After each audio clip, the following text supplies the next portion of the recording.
The Ultraman franchise has consistently delivered thrilling battles, inspirational heroes, and a message of hope for fans of all ages. But some seasons of Ultraman take on a far more mature tone.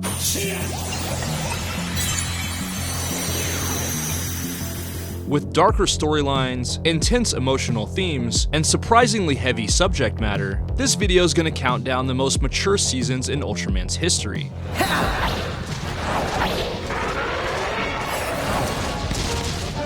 So with that out of the way, let's get it started at number 10. Starting off our list is the legendary Ultra 7. Underneath the awesome kaiju battles, this show tackled deeper themes like morality, sacrifice, and the cost of protecting Earth. Our lead hero, Dan Moroboshi, is actually an Ultra in human form, working as a member of the Ultra Guard, a defense team protecting the planet from alien threats. Dan is calm, cool, and collected, but he's also seen the darker side of war and conflict. The show wasn't afraid to get bittersweet either. A lot of the episodes end without a happy ending, leaving the characters and the audience to deal with the consequences of what just happened. Dan was played by Koji Moritsugu, who brought a serious weight to the role that matched the show's tone perfectly. Ultra 7 ticked every box. It had a great lead, bold and creative storytelling, and an iconic character design, proving that the Ultra franchise could be enjoyed by an older audience as well as a young one. And as the series moved forward, Tsuburaya would do it again with our next entry on the list.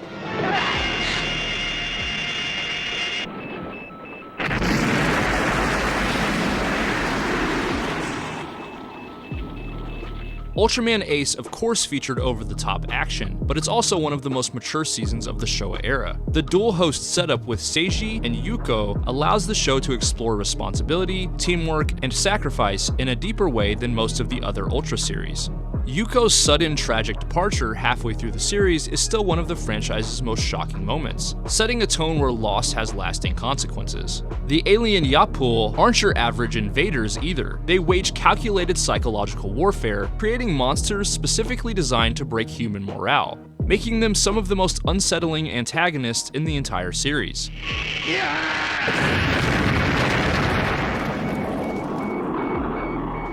The maturity also comes from the season's willingness to challenge its heroes. The Science Guard Corps regularly faces moral dilemmas, uncertain victories, and outcomes that don't fully resolve the damage done. A lot of times, the battles will leave Ace injured or drained, emphasizing the physical and emotional cost of heroism. By leaning into tragedy, difficult choices, and lingering consequences, Ultraman Ace delivered a level of weight and seriousness that stands apart from most other Ultraman seasons at the time. But next we look at a show that came years later. Coming in at number 8 is one of the most groundbreaking and mature seasons in the entire series, Ultraman Tiga. This was the first live-action Ultra show in 15 years when it debuted in 1996, kicking off the Heisei era for the franchise and setting a whole new tone. Our lead, Daigo Madoka, is a member of the Guts defense team. He starts off as kind and easygoing, but discovers he has the power to merge with Tiga, an ancient Ultra warrior. What really makes Tiga stand out as mature is its storytelling. It's not afraid to get heavy, and it often blurs the line between good and evil. Many episodes explore moral dilemmas, like whether humanity always deserves saving, how fear and greed can lead people to destroy themselves, and the idea that not all monsters are truly villains. The show also leans into mystery, with the origins of Tiga and the ancient Ultra civilization slowly revealed over time, giving the whole season a mythic style and vibe. Some episodes hit hard emotionally, with bittersweet endings and lessons about loss, sacrifice, and human nature. And Daigo himself faces personal struggles that make him grow into a more thoughtful and determined hero. The cinematography, music, and tone are all more cinematic compared to earlier Ultra shows, making it feel epic without losing the qualities that made the franchise famous. Ultraman Tiga didn't just bring the franchise back, it elevated it, delivering a season full of heart, mystery, and maturity that still holds up as one of the greatest Ultra stories ever told. Very similar to the next entry on the list.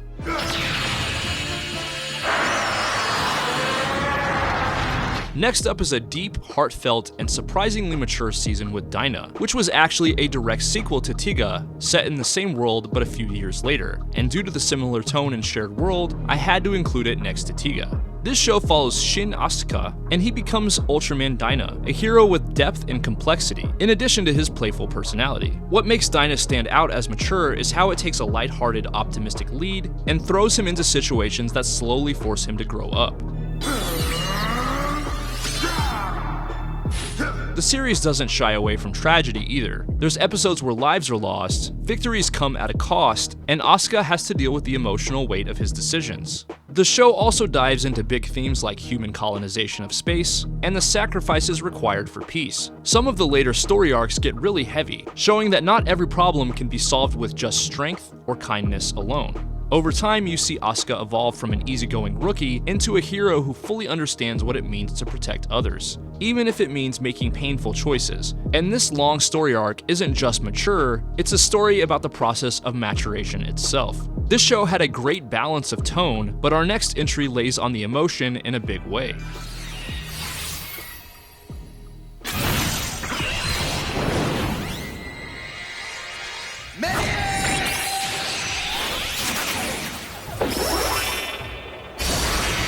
Next up is Ultraman Mebius, an emotional and mature season that was made to celebrate the 40th anniversary of the franchise. Our lead, Mirai Hibino, is a young Ultra sent to Earth for his very first mission, taking human form and joining the Gai's defense team. At first, Mirai is pure-hearted, optimistic, and almost childlike in his view of humanity, but the show's maturity comes from watching him grow through hardship, loss, and tough choices. This show also lays on the tragedy, featuring episodes where civilians are lost, team members face extreme danger, and Mirai has to learn that saving everyone isn't always possible. This season also has strong themes about legacy, duty, and what it means to carry the mantle of those who came before you, with classic Ultra heroes like Ultraman, Ultra 7, and Taro returning to guide and test him.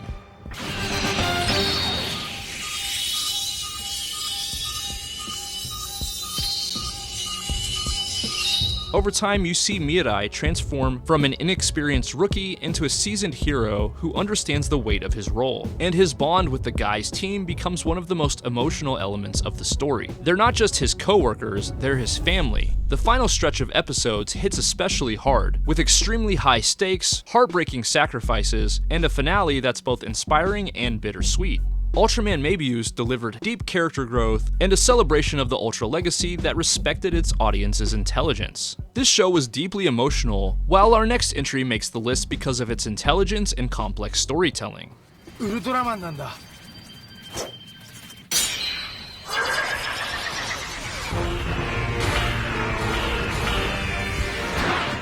Coming in at number 5 is Ultraman Gaia, a show that stands out for its huge scale and deep storytelling, along with heavy philosophical themes. Our lead, Gamu Takayama, is a young man who transforms into Ultraman Gaia, a warrior tied to the very life force of Earth itself.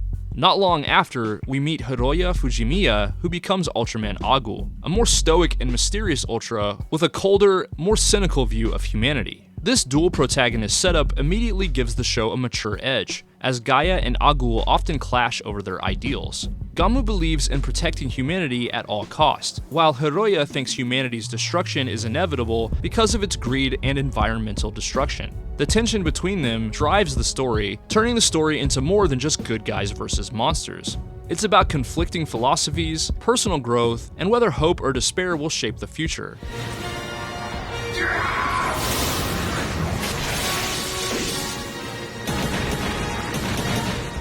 Gaia also digs into big topics like environmental collapse, humanity's role in the universe, and the sacrifices needed to protect the planet. Some episodes end on an unresolved note, pushing the audience to think instead of just giving easy answers. Over the course of the show, Gamu grows from an awkward but brilliant kid into a confident hero, while Hiroya goes through a really satisfying redemption arc. The stakes are consistently high in the series, keeping audiences on the edge of their seats. Ultraman Gaia delivered on action, drama, and moral complexity, giving us a season that challenged its audience and told an epic story that definitely deserves a spot on this list. But Tsuburaya really dialed up the darkness aspect with our next entry.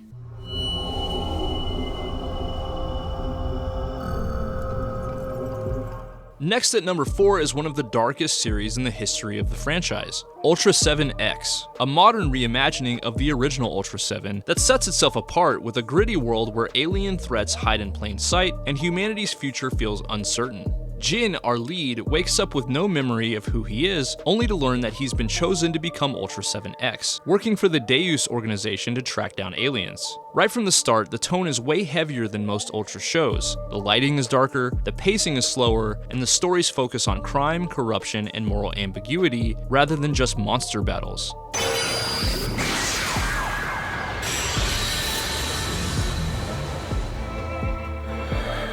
Jin's journey is as much about figuring out his own past as it is about saving the world, and many episodes end with morally gray resolutions where the right choice isn't clear. The aliens themselves aren't always pure evil either. Sometimes they're victims, and sometimes they're trying to survive, which forces Jin and the audience to question who the real threat is. The series also uses its sci-fi backdrop to explore deeper issues like government control and the environment. Even the action feels more grounded, with tense, high-stakes encounters. The series isn't about spectacle, it's about the mood, the mystery, and the weight of morality, making Ultra 7X one of the boldest takes on the Ultra formula ever. This was definitely a modern show, but our next entry is a more mature season from the Showa era.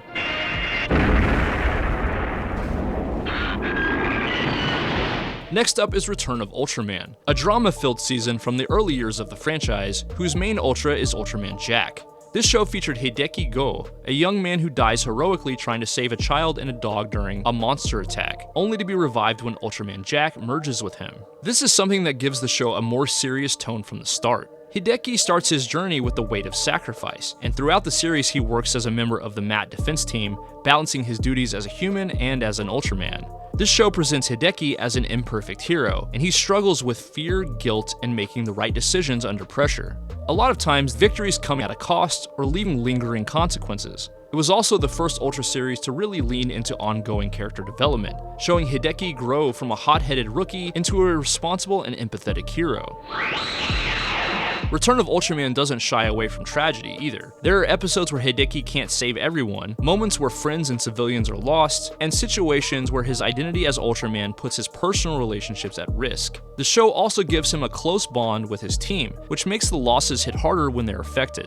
The action feels really heavy too, with brutal kaiju fights and a sense that every battle matters. With its mix of heartfelt drama, intense battles, and a real sense of Hideki's personal growth, Return of Ultraman brought a new level of maturity to the series while delivering the classic action that's synonymous with Ultraman, much like our number 2 entry on the list.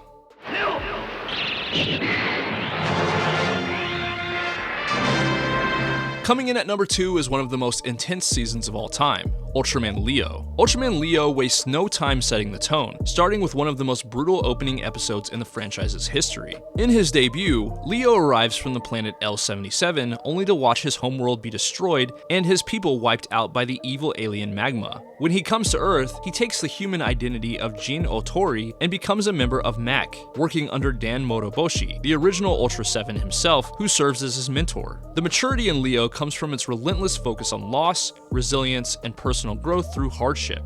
Early on, Dan is seriously injured and can no longer fight, forcing Leo to carry the burden of protecting Earth entirely on his own. What follows is a series where Jin is constantly tested, both physically and emotionally. He loses teammates, suffers devastating defeats, and has to rebuild himself again and again. Some episodes end in heartbreak, and the stakes always feel high because the conflict usually has lasting consequences. Leo also has some of the most intense kaiju fights in the franchise, with a raw combat style that makes every battle feel desperate and personal. As the series goes on, Jin evolves from a vengeful survivor into a disciplined, selfless hero who truly earns the title of Ultraman. The tone is darker than most Showa-era series, with recurring themes of sacrifice and endurance. Ultraman Leo delivers a story about perseverance in the face of overwhelming loss, making it one of the most emotionally heavy seasons ever. But not every mature season could make this list, so here's a few honorable mentions.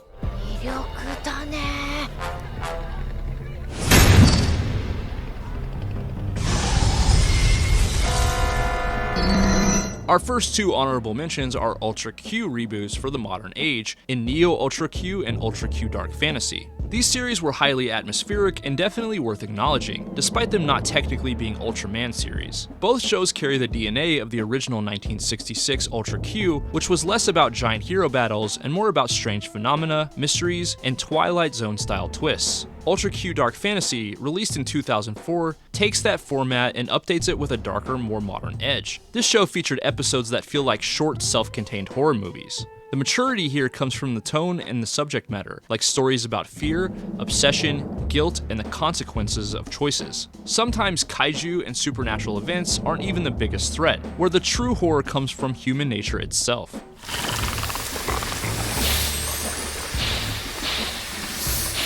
Neo Ultra Q, released in 2013, continues this anthology style but with a more polished cinematic feel. Each episode is almost like an art house film, slow-paced and rich with atmosphere. The stories lean heavily into social commentary, exploring themes like environmental collapse and the struggles of modern society. Both shows challenge the audience to think, often leaving the why or how unexplained, and instead focusing on mood and emotion. They also avoid giving easy answers. Some episodes end with the mystery unsolved, and others with the characters learning a truth that changes them forever, for better or worse. The creature and visual effects in both series are deliberately stylized to feel surreal, almost dreamlike in a way, enhancing the creepy vibe. Ultra Q Dark Fantasy and Neo Ultra Q proved that the Ultra franchise could tell thought-provoking stories without relying on giant hero battles. Instead, they give us unsettling tales that are unlike anything else in Toku.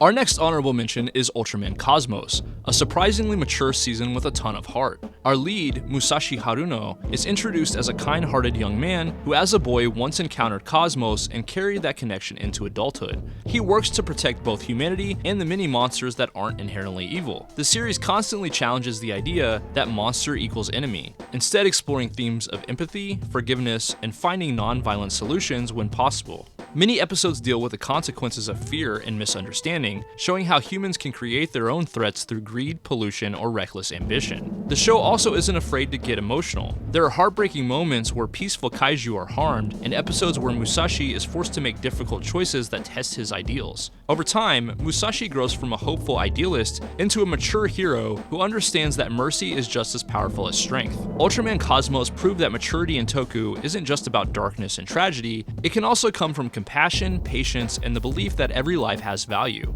Although we've looked at some really dark, emotional, and tragic seasons of Ultraman, they got edged out by our number 1 entry.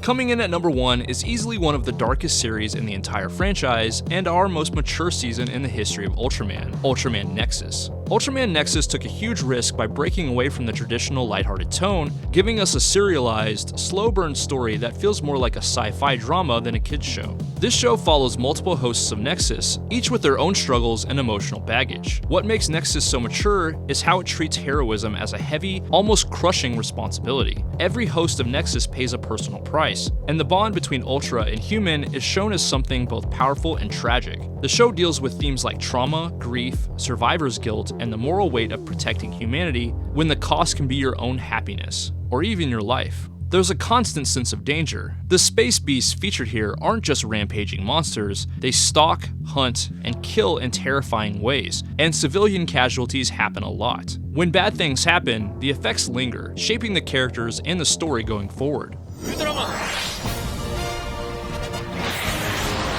The series also has a haunting, almost cinematic atmosphere with darker lighting, intense fight choreography, and an ongoing mystery about the Ultraman's origins and the true nature of the enemy. Ultraman Nexus's story expects the audience to be patient with its delivery, but rewards it with some of the richest storytelling and emotional depth in the entire franchise. It's not just about winning fights, it's about surviving them, and how the scars of battle can affect us forever. But that's just what I think. I want to know what Ultraman season is your pick for the most mature in the comments. If you're new here, be sure to transform into a subscriber by hitting that subscribe button. Join my Discord if you want to hang out with me and my friends, link in the description. And as always, if you enjoyed this video, it would mean a ton to me if you would smack the shit out of that like button. Thanks for watching, and I'll catch you later.